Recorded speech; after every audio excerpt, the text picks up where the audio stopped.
Today we're talking about standard section layouts in Scrivener 3 for Windows for paperbacks. So last time we looked at an overview of the formats in Compile. Now we're delving into the nitty-gritty. At the bottom of the central column of the Compile screen, you'll see there's an Assign Section Layouts button.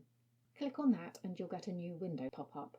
This is, as the name suggests, where you assign section layouts, or more accurately in most cases, reassign them, because there's usually already one selected. Section layouts are what define how your text will appear, and it can be changed, but we're only talking default section layouts today. In the left-hand column you have a list of your selected section types from the editor. You can also show unused section types, but you really need to assign those first if you want to change something. Anyway, on the right you'll see all the different available section layouts. If you click on an item on the left, you can see what's assigned to it on the right. It'll always be on the screen if you've clicked, but it's quite difficult to see here. Now, as I mentioned before, all the section types have a default.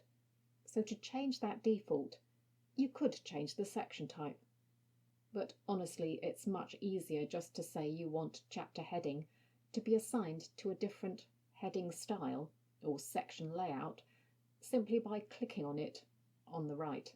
And you can do the same with scenes. You probably shouldn't mess with front matter. So let's look at these formats in more detail. You'll see some of the title formats have a page break dotted line across the top, which of course means it will force a page break before the title.